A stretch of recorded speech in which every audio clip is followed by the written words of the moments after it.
नमस्कार दोस्तों, स्वागत है आपका हमारे YouTube चैनल में। आज की इस वीडियो में हम षट तिला एकादशी व्रत का कथा का पाठ करेंगे। तो आइए पाठ शुरू करते हैं। एक समय दाल भय ऋषि ने पुल सत्य ऋषि से पूछा कि हे महाराज, पृथ्वी लोक में मनुष्य ब्रह्म हत्या आदि महान पाप करते हैं, पराय धन की चोरी तथा दूसरे की उन्नति देखकर ईर्ष्या करते हैं, साथ ही अनेक प्रकार के व्यसनों में फंसे रहते हैं, फिर भी उनको नरक प्राप्त नहीं होता। इसका क्या कारण है? वे न जाने कौन सा दान पुण्य करते हैं जिससे उनके पाप नष्ट हो जाते हैं। ये सब कृपया पूर्वक आप कहिए। पुल सत्यमुनि कहने लगे कि हे महाभाग, आपने मुझसे अत्यंत गंभीर प्रश्न पूछा है। इससे संसार के जीवों का अत्यंत भला होगा। इस भेद को ब्रह्मा, विष्णु, रुद्र तथा इंद्र आदि भी नहीं जानते, परंतु मैं आपको यह गुप्त तत्व अवश्य बताऊंगा। उन्होंने कहा कि माघ मास लगते ही मनुष्य को स्नान आदि करके शुद्ध रहना चाहिए। इंद्रियों को वश में कर काम, क्रोध, लोभ, मोह, अहंकार, ईर्ष्या तथा द्वेष आदि का त्याग कर भगवान का स्मरण करना चाहिए। पुष्य नक्षत्र में गोबर, कपास, तिल मिलाकर उनके कंडे बनाना चाहिए। उन कंडों से 108 बार हवन करना चाहिए। उस दिन मूल नक्षत्र हो और एकादशी तिथि हो तो अच्छे पुण्य देने वाले नियमों को ग्रहण करें। स्नान आदि नित्य क्रिया से निवृत्त होकर सब देवताओं के देव श्री भगवान का पूजन करें और एकादशी व्रत धारण करें। रात्रि को जागरण करना चाहिए। उसके दूसरे दिन धूप दीप नैवेद्य आदि से भगवान का पूजन करके खिचड़ी का भोग लगाएं। तत्पश्चात पेठा, नारियल, सीताफल या सुपारी का अर्घ देकर स्तुति करनी चाहिए। हे भगवान, आप दिनों को शरण देने वाले हैं। इस संसार सागर में फंसे हुए को उद्धार करने वाले हैं। हे पुंडरीकाक्ष, हे विश्वभावन, हे शुभ्रवन, हे पूर्वज, हे जगपते, आप लक्ष्मी जी सहित इस तुच्छ अर्घ को ग्रहण करें। इसके पश्चात जल से भरा कुंभ यानी घड़ा ब्राह्मण को दान करें तथा ब्राह्मण को श्यामा गौ और तिल पात्र देना भी उत्तम है। तिल स्नान और भोजन दोनों ही श्रेष्ठ है। इस प्रकार जो मनुष्य जितने तिलों का दान करता है उतने ही 1000 वर्ष स्वर्ग में वास करता है।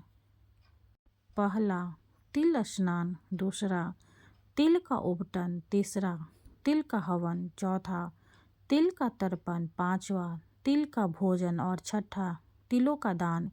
ये तिल के 6 प्रकार हैं। इनके प्रयोग के कारण यह षट तिला एकादशी कहलाती है। इस व्रत के करने से अनेक प्रकार के पाप नष्ट हो जाते हैं। इतना कहकर पुल सत्य जी ऋषि कहने लगे कि अब मैं तुमसे इस एकादशी की कथा कहता हूँ। एक समय नारद जी ने भगवान श्री विष्णु से यही प्रश्न किया था और भगवान ने जो षट तिला एकादशी का महात्म्य है नारद जी से कहा, सो मैं तुमसे कहता हूँ। भगवान ने नारद जी से कहा कि हे नारद, मैं तुमसे सत्य घटना कहता हूँ, ध्यान पूर्वक सुनो।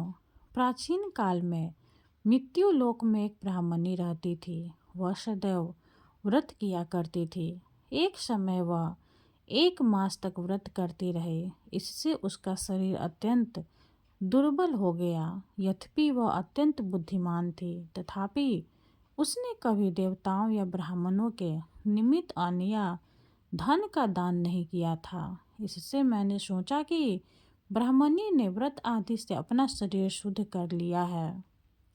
अब इसे विष्णु लोक तो मिल ही जाएगा, परंतु इसने कभी अन्न का दान नहीं किया। इससे इसकी तृप्ति होना कठिन है। भगवान ने आगे कहा, ऐसा सोचकर मैं भिखारी के वेश में मृत्यु लोक में उस ब्राह्मणी के पास गया और उससे भिक्षा मांगी। उस ब्राह्मणी बोली, महाराज, किस लिए आए हो? मैंने कहा, मुझे भिक्षा चाहिए।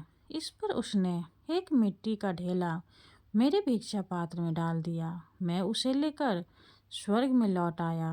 कुछ समय बाद ब्राह्मणी भी शरीर त्याग कर स्वर्ग में आ गई। उस ब्राह्मणी को मिट्टी का दान करने से स्वर्ग में सुंदर महल मिला, परंतु उसने अपने घर को अनादि सब सामग्रियों से सुन पाया।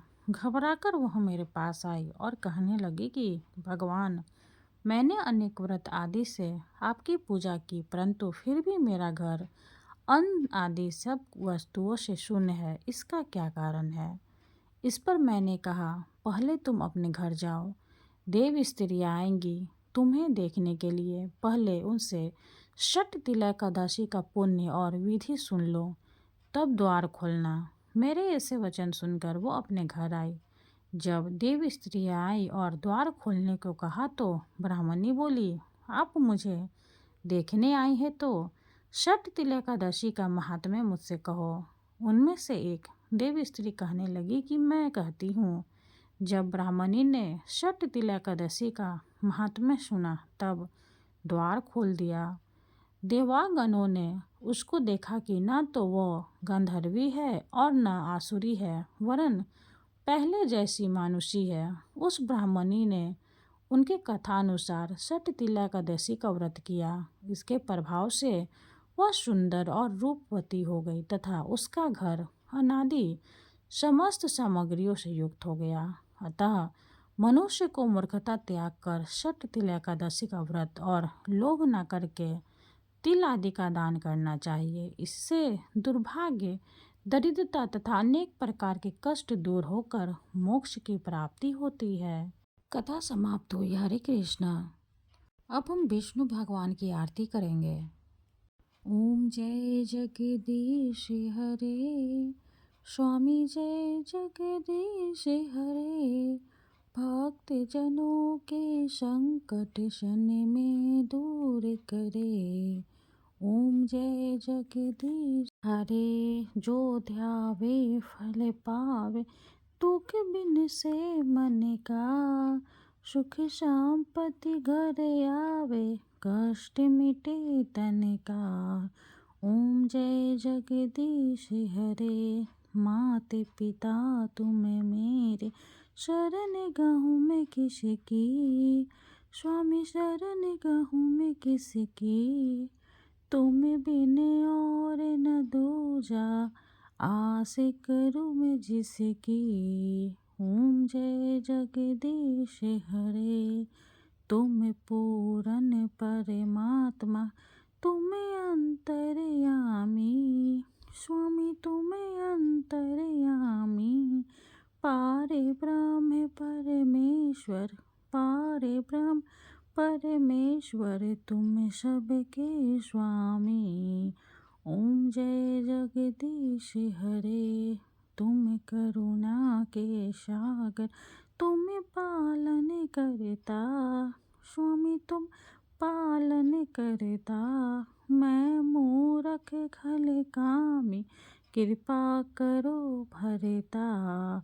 ओम जय जगदीश हरे, तुम हो एक अगोचर, सबके प्राणपति।